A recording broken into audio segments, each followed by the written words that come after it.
تبع المسلمان ربيع الأول और खसूसन हिंदुस्तान और पाकिस्तान और बांग्लादेश अफगानिस्तान देश बदलते मुल्कों की सरकारी तौर बांधे हूँ और अवामी तौर बांधे हूँ नबी अकरम सल्लल्लाहु अलैहि वसल्लम दमीलान पहुँचाने की जिश्न और जुलूस मनाई अफगानिस्तान की हुकूमती सरहदान यौम खुशहाली की लेकिन अगर शरीयत मुताबिक आगे नबी अकरम सल्लल्लाहु अलैहि वसल्लम बसीरत बांधे बयान की आगे नबी अकरम सल्लल्लाहु अलैहि वसल्लम पशान की नाम मेरी आगे ना अलावा ना अल्टी जलसु नश्ता ना अल्टी दूरी नश्ता ना अल्टी तंबश्ता ना अल्टी बजुमार किया तो बाहर की गड़ेदा हुकूमती तौर पर तमाम हुकूमती अरकान सरद उलमा व मशाइख नराजमशी और ये उमूमी फिजा का खुशहाली की अल्हम्दुलिल्लाह बड़ी मुबारक म्याशी अल्लाह जल्ल जलालुहु द जुल्मतुनु द कुफर और द शिर्क खत्म किए लबारा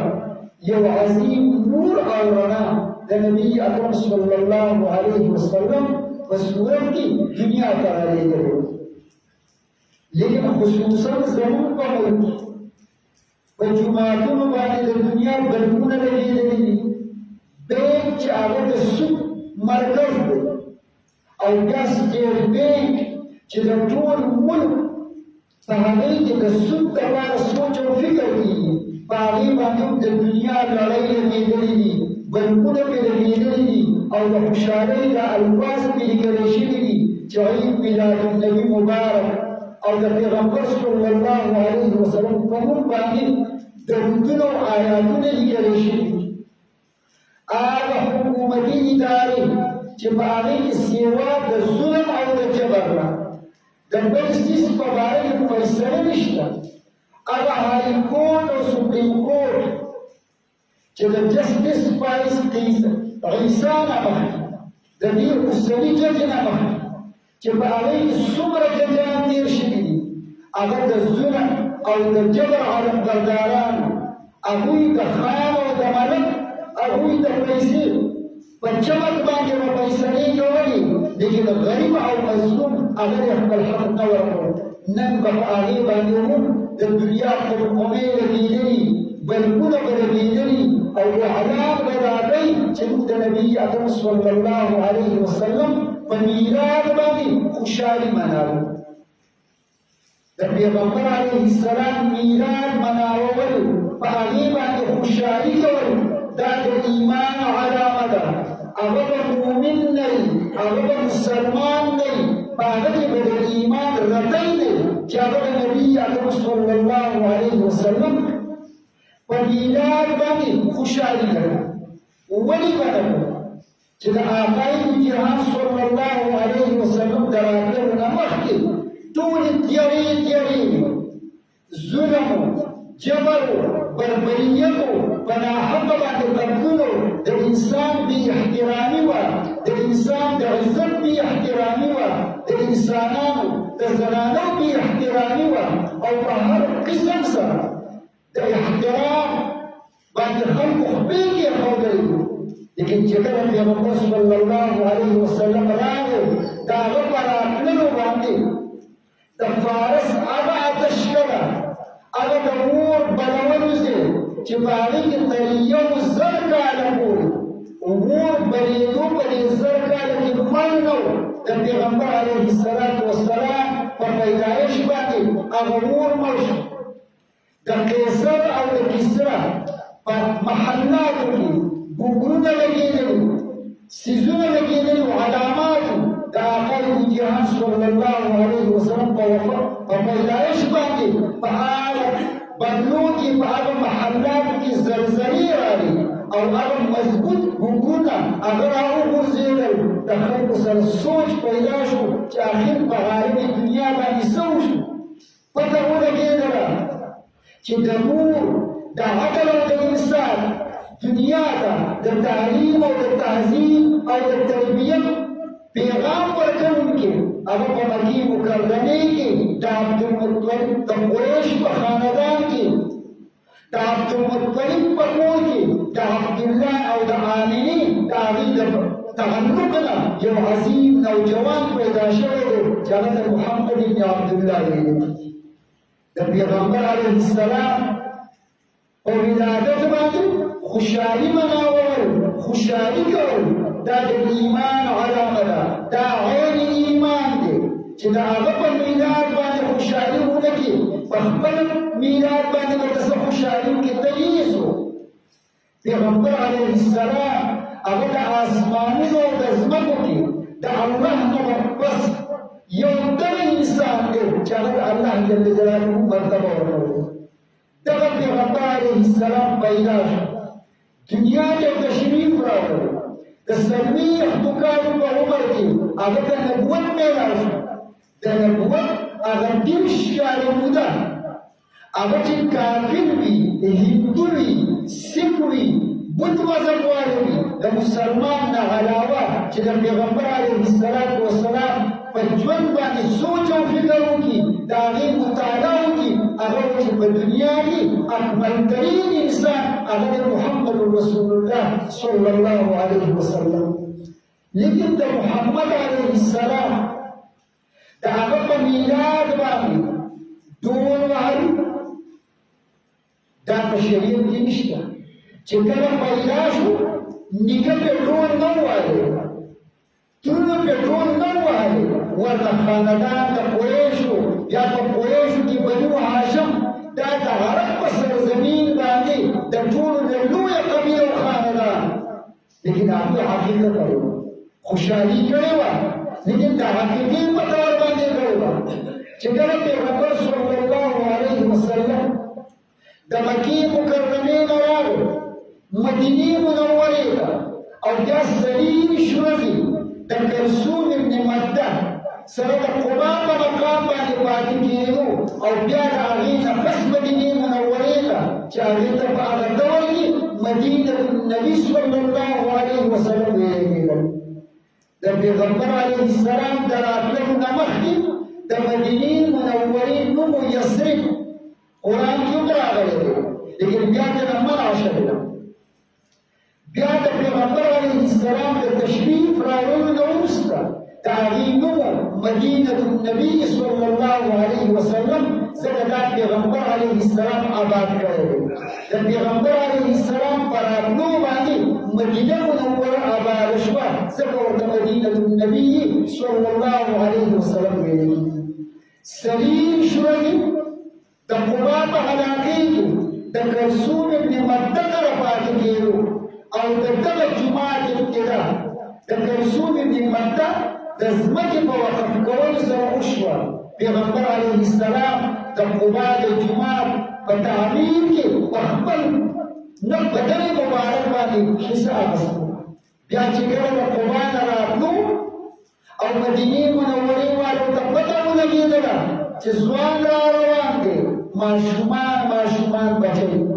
وړوکي جینکۍ هغوی د مدینې منورې نه بهر ووتلې او د پیغمبر علیه السلام د استقبال لپاره سندرې ویلې طلع البدر علينا من ثنيات الوداع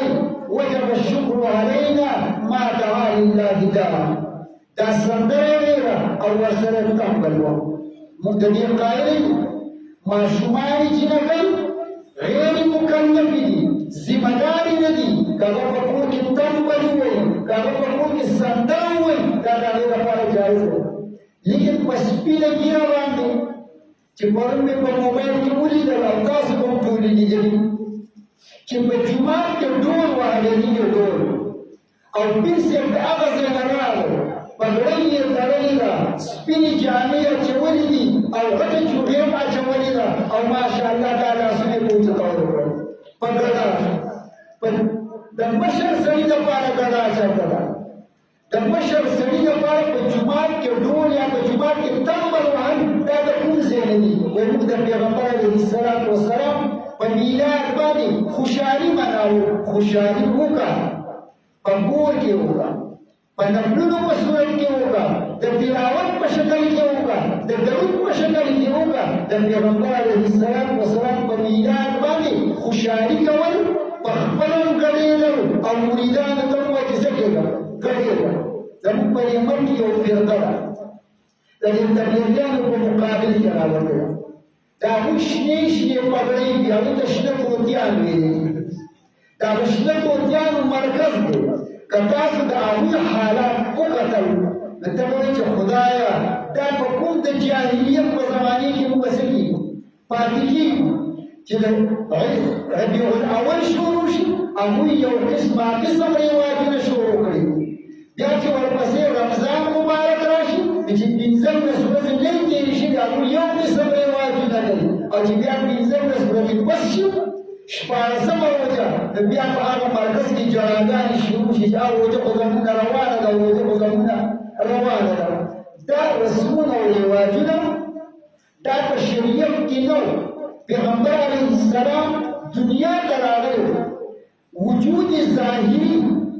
هغه ته په 8 ربیع الاول یا په 12 ربیع الاول د پیر په ورځ باندې ورکړل شوی په مکې مکرمې کې پیدا تر څلوېښتو کالو پورې هغه ته چا محمد رسول الله نه وي هغه ته به خلک ویلي محمد بن عبدالله ولې هغه ته دا عظیم منصب او ذمهداري نه وکړه لیکن چې کله په څلوېښتم کال په غار حرا کې اقرأ باسم ربک الذي خلق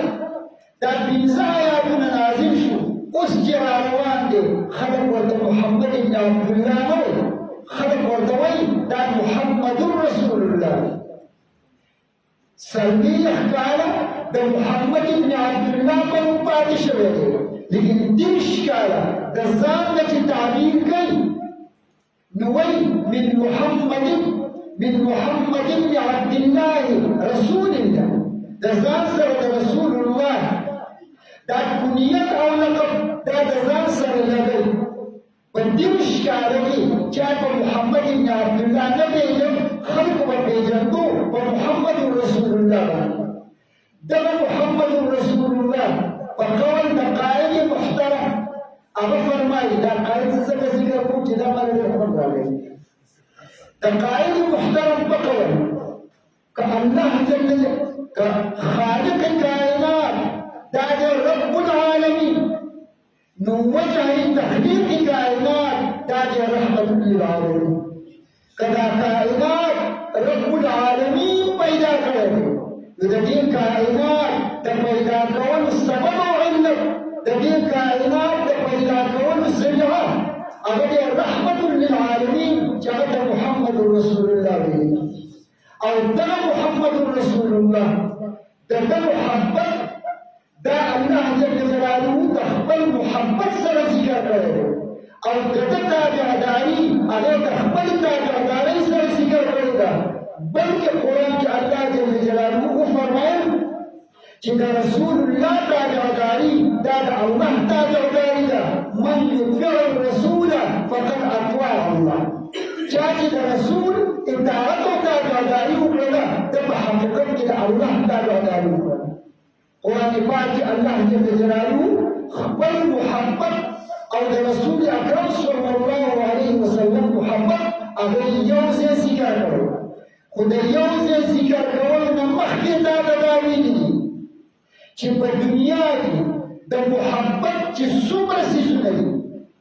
د دې ټولو محبت به پرېږدي نو پس د هغې نه به زما او د رسول انور صلی الله علیه وسلم محبت ته راځي د هر انسان فطري ته ورباندې خلقي ته ورباندې طبیعي ته ورباندې محبت د خپل ځان سره دی محبت د خپل پلار او د مور سره دی محبت د خپل زامنو سره دی محبت د خپل ورونو سره دی محبت د خپل قبیلې سره دی محبت د خپل کاروبار سره دی محبت د خپل د اوسېدو د رهایش د ځای سره دی لیکن الله جل جلاله فرمایي قل إن كان آباؤكم وأبناؤكم وإخوانكم وعشيرتكم أموال اقترفتموها وتجارة تخشون كسادها ومساكن ترضونها أحب إليكم من الله ورسوله وجهاد في سبيله فتربصوا حتى يأتي الله بأمره. دې ټولو سيزونو سره د دې مینه وه او د دې سره د مینه زیاته وه د الله او د الله د رسول نه او د الله په لاره کې د خپل سر د قربانولو د جهاد نه نو فتربصوا انتظار وکړه حتى يأتي الله بأمره چې خدای پاک به باندې عذاب راوړي. اوس وجه سره د دې شپږو سيزونو سره محبت دا فطري دی، محبت دا خلقی و طبیعی دی، لیکن بیا هم الله جل جلاله فرمایي چې زما محبت او زما د رسول محبت او د الله په لاره کې د جهاد د محبت د پیدا کېدلو لپاره ته همیشه لپاره محنت وکړې، مجاهده وکړې، تکلیف به په ځان باندې کېږي، ورنه که داسې ونه کړئ نو فتربصوا حتى یأتي الله بأمره. الله جل جلاله د خپل محبت معیار، د خپل محبت کسوټي هغه د نبي اکرم صلی الله علیه وسلم اتباع ګرځولې ده. ویې فرمایل قل إن كنتم تحبون الله فاتبعوني. كتاسو د الله سره د محبت او د مینې دعوه کوئ نو فاتبعوني زما به تابعداري او د پیغمبر علیه السلام اتباع یو په صورت کې ده او بل په سیرت کې ده چې شکل او صورت دا د پیغمبر علیه السلام د شکل غوندې کې جوړ دي نو په دې موږ مکلف نه یو، د دې موږ ذمه دار نه یو. ولې شکل او صورت ورکول دا د الله کار دی. چا یې تور ورکړی، چا یې سپین ورکړی، چا یې ښکلی ورکړی، چا یې بد ورکړی، چا یې سور ورکړی، چا یې تور ورکړی دی. دا د الله کار دی چې په دې باندې موږ مکلف او ذمه دار دی. ولې لا یکلف الله نفسا الا وسعها. انسان د خپل طاقت مطابق خدای ذمه دار جوړ کړی دی. موږ یې ذمه دار د چا د صورت د خپلولو نه یو کړی او څنګه به ته د هغه صورت نن سبا یقینا بیوټي پارلر راوځي، د دنیا دوکانونه د دې لپاره جوړي، د حسن او د ښایست د حاصلولو لپاره قسمه قسم کریم او پوډر راوځي، د دنیا سامانونه د هغې لپاره ایجاد شوي دي. لیکن د پیغمبر صلی الله علیه وسلم صورت مبارکه هغه د کریم او د پوډر والا نه و، هغه د بیوټي پارلر والا نه و، هغه د الله د طرف نه راغلی او د هغه ملګرو د پیغمبر صلی الله علیه وسلم صورت چې په کوم انداز باندې مقرر کړی چې د پیغمبر علیه السلام څومره ګلالۍ سترګې وي، د پیغمبر علیه السلام په دې ګلالو سترګو باندې چې دا پاسه میاشته جوړه شوې ده، دا میاشت زما او ستا په دې نشته، چېرته نیغه ده او چېرته په بل طرف باندې ده. هلته ګلالۍ میاشت مې جوړه وه. د پیغمبر علیه السلام د سترګو مبارکو باڼه هغه په یو عجیب انداز باندې الله جل جلاله جوړ کړي. د پیغمبر علیه السلام د سینې مبارکې ویښته د هر چا په سینې باندې به وي، لیکن د پیغمبر علیه السلام په مبارکه سینې باندې چې د دې ځای نه شروع د برنامه پورې په کوم قطار باندې په کوم سدایۍ باندې چې د هغه ویښته داسې ویښته زما او ستا نشته او کوي د الله شکریا ده. خو یا به غاښونه کې چاودنه د پیغمبر علیه السلام د غاښونو غونډه کې یو صفت درکې شته نور درکې نشته، یا به د ویښته د هغه غونډه کې وي، یا به د سترګې د هغې غونډه کې وي، یا به د رنګ د هغه غونډه کې. پیغمبر علیه السلام ته چې الله جل جلاله کوم حسن او جمال ورکړی دا په کائنات کې هیڅ چا ته نه دی پیدا او زار شه د داسې پیغمبر نه چې داسې شاګردان، داسې مریدان او داسې مجاهدین ورته الله جل جلاله ورکړي چې د پیغمبر علیه السلام د بدن مبارک د هغې هر جوړ د هغې تذکرې امت ته محفوظ ساتلې ده چې امت ته دا ووایي چې دې امت محمدیه ته الله جل جلاله دومره بهترین شکل والا نبي ورکړی. لیکن موږ د صورت مکلف نه یو، موږ د اتباع مکلف یو. خدای پاک ځکه موږ ته حکم کړی دی چې قل ان کنتم تحبون الله فاتبعوني، زما تابعداري وکړئ. او زما تابعداري دا ستا د وس لاندې ده. عقیده به زما د عقیدې غونډه کې جوړې، عبادات به زما د عباداتو غونډه کې جوړې، معاملات کاروبار هغه به زما د کاروبار غونډه کې جوړې، اخلاق به زما د اخلاقو غونډه کې جوړې. ما چې څنګه ژوند تېر کړی دی د دغې ژوند غونډه کې ژوند به ته اختیاروې، بس د هغې نه یحببکم الله، بیا به ستا سره الله جل جلاله مینه. او که ته د اتباع کوشش کې چې زه د پیغمبر علیه السلام سیرت په هر لحاظ سره خپل کړم، یقینا ته کمزور وي. او د کمزورۍ د وجې نه د انسان نه کمې کېږي. لیکن الله جل جلاله وفرمایل چې والله غفور رحیم، که ستا نه کمې وشو دا کمې به درته زه بخم. د دې کمې په عوض کې به زه په تا باندې خپل رحمتونه نازلوم او دا کمې به زه ستا پوره کوم. نن ما او دا نن ورځ نن به په اسلام آباد کې وم او یا به سبا په اسلام آباد کې یا به د اتوار په ورځ باندې د پیغمبر علیه السلام د سیرت په نوم باندې لوی خلک به راجمع کېږي او بیا به هر یو راځي او په سټیج باندې به ودرېږي، په لوډ سپیکر باندې به خلکو ته وایي چې پیغمبر علیه السلام دومره لوی ذات و، دومره لوی ذات و، دومره لوی ذات و. ځان ته وګوره چې ته د پیغمبر علیه السلام تعریف بیانې، نو په تا کې د پیغمبر علیه السلام د سیرت څومره حصه موجوده ده. تېر کال قائد محترم مولانا فضل الرحمن صاحب په دې ورځ کې په اسلام آباد کې یو کانفرنس شوی د سیرت په اړه، په هغې کې بیان واوره. نو هغه دا ویلي دي چې د صورت موږ نشو جوړولی ځکه صورت موږ مکلف دی، لیکن موږ د سیرت مکلف یو. ته ځان ته وګوره چې په تا کې د پیغمبر صلی الله علیه وسلم څومره نمونه د هغه د ژوند موجوده ده. او یقینا ما چې هغه بیان واورېد ما دې دن په ځان باندې سوچ وکړي چې الحمدلله که صورت یې هغه شانتې نه دی، اگر چې په صورت کې هم په ډېرو څیزونو کې د آقای جهان صلی الله علیه وسلم سره مشابهت لري، لیکن بیا وایي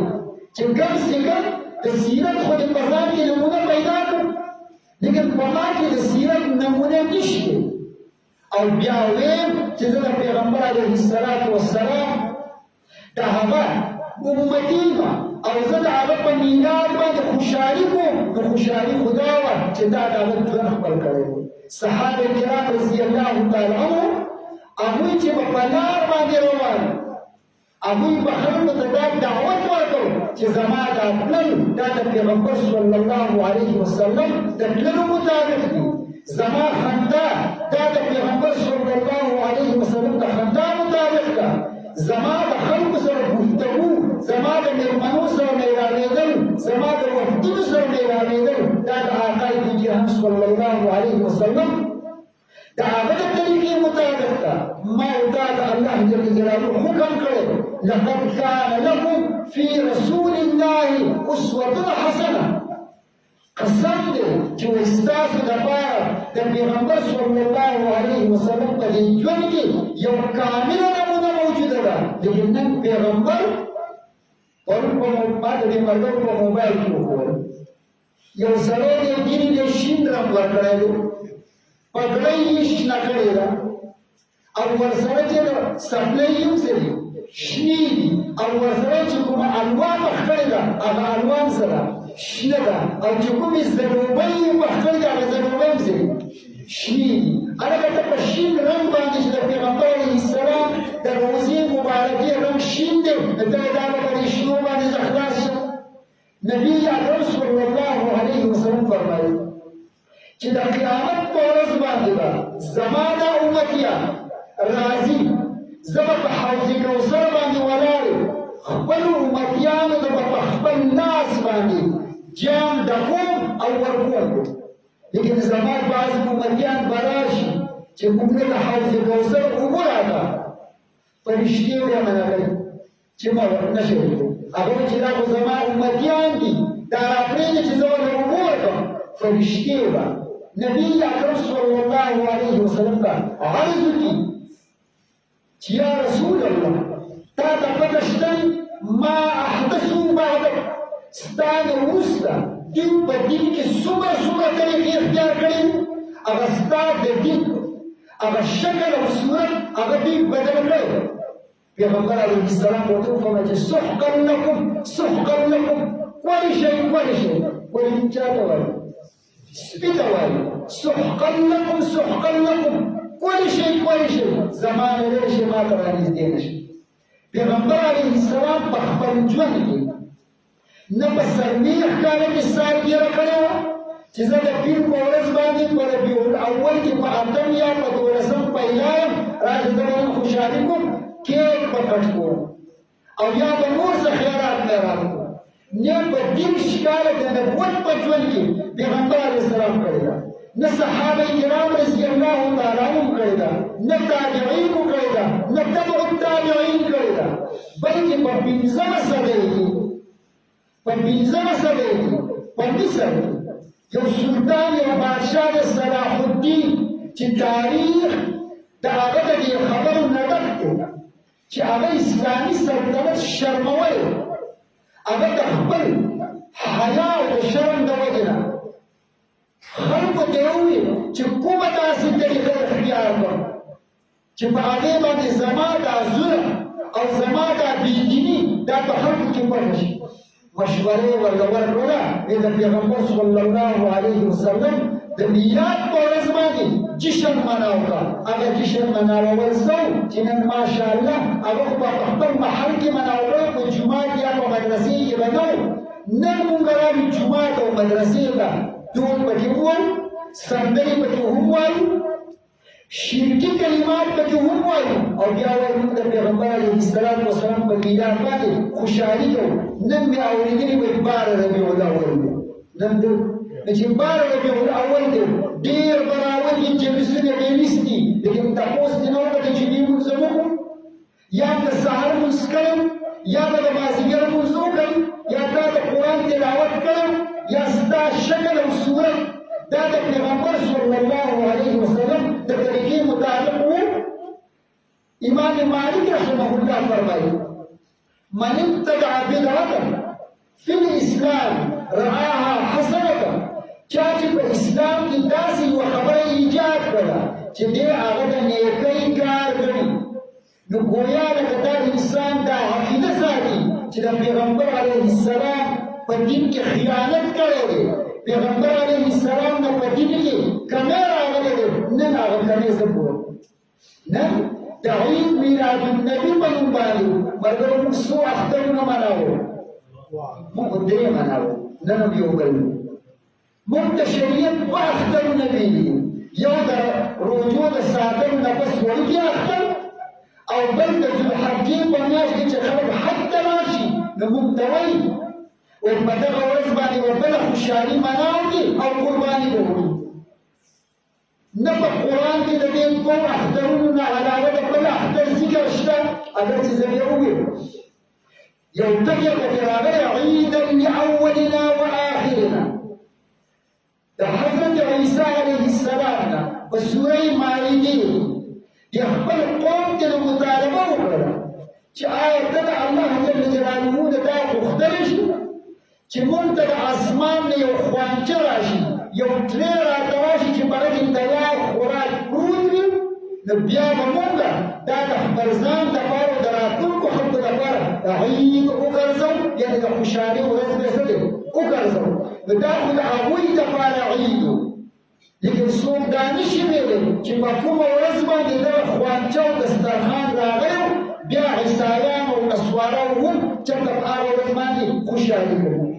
په شریعت کې په قرآن کې په احادیثو کې په فقه کې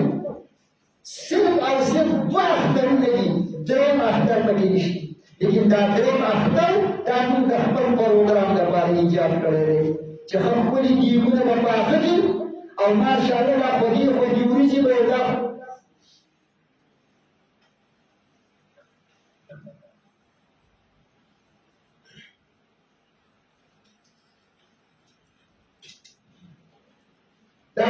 خوږې وریجې او دا خواږه خواږه چپسونه او دا خوږې خوږې الواګانې او بیا چې کوم مولوي صاحب په منبر کښېني او دا ثابتوي د هغه جیب ته به خامخا یوه لفافه څه کېږي ورکوزېږي او نعتخوان به راځي نعتونه به وایي خلک به پرې پیسې څه کوي ورته د دقې لپاره یوه ښکلی څه شوی ایجاد شوی دی نن ورځ زما خو پرون په یو ځای کې بیان وم زه پرې خوشحال یم چې وشي ولې چې دا جلوسونه وځي نو ماشاءالله د ګاړو د سوزکو د چینچو والو دپاره د کرایې خدای پاک بندوبست وکړو د تیلو د پمپونو د هغوی د پټرول او د ډیزلو د خرڅېدو خدای پاک دوی بندوبست وکړو په موټرو کې ډېره ډېره روټیګانې خلکو وخوړل موټروالو ډېرې پیسې وګټلې د خلکو پکې کار وشو لیکن چې چا دا د دین په نوم باندې کړی دی یو طرف ته په مال هم لاړ او بل طرف ته دین او ایمان هم سره لاړ عزتمندو دا ورځ د میلاد النبي په دې باندې خوشحالي کول دا د ایمان علامه ده دا ځکه بار بار وایم چې خلک به وایي چې دی چېرته په میلاد النبي باندې څه دي خبرې موږ میلاد النبي دا عین ایمان ګڼو موږ میلاد النبي دا د ایمان علامه ګڼو لیکن په میلاد النبي باندې جلسونه ویستل او په میلاد النبي باندې په جوماتونو باندې بلبونه لګول په میلاد النبي باندې په نعتخوانانو باندې پیسې ویشتل دا موږ حرام او ناجایز ګڼو دا دومره پیسې چې ته خرڅېږي ستا په محلې کې غریبان دي ستا په علاقې کې غریبان دي ستا په ملک کې بیماران دي ستا د ملک په هسپتالونو کې داسې بیماران دي چې هغه د پیسو د نشتوالي د وجې نه دغه رنګې پراته دي ډاکټر د هغه علاج کولو ته تیار نه دی ډاکټر د هغه اپریشن کولو ته تیار نه دی دا پیسې راواله د الله په دې مخلوق د الله په دې مخلوق کې په دې غریبانو باندې ولګوه په خپلوانانو باندې ولګوه د دین په کارونو کې ولګوه د مخلوق خدا د هغوی سره د تعاون او په رفاهي کارونو کې ولګوه انشاءالله العزیز یو طرف ته به د عقاید و جهان په میلاد باندې خوشحالي وشي او بل طرف ته به د پیغمبر صلی الله علیه وسلم د امت د خیرخواهۍ هغه سینه به درته میلاو شي خو ورسره په ځان باندې سوچ وکړه چې په دې څلور فوټه بدن کې مې د پیغمبر صلی الله علیه وسلم کوم سنت موجود دي او په دې څلور فوټه بدن کې مې د پیغمبر علیه السلام کوم سنت نشته که درکې وو د الله حمد او تعریف وکړه او که درکې نه وو د نن نه وعده وکړه چې د دې نه پس به داسې یو عمل نه کوو چې هغه د پیغمبر صلی الله علیه وسلم د طریقې مطابق وي میلاد په هغې باندې دغه خوشحالي وکړه انشاءالله العزیز ستا به ورسره ژوند بدل شي ستا به ژوند د پیغمبر علیه السلام د ژوند غوندې شي واخر دعوانا الحمدلله رب العالمین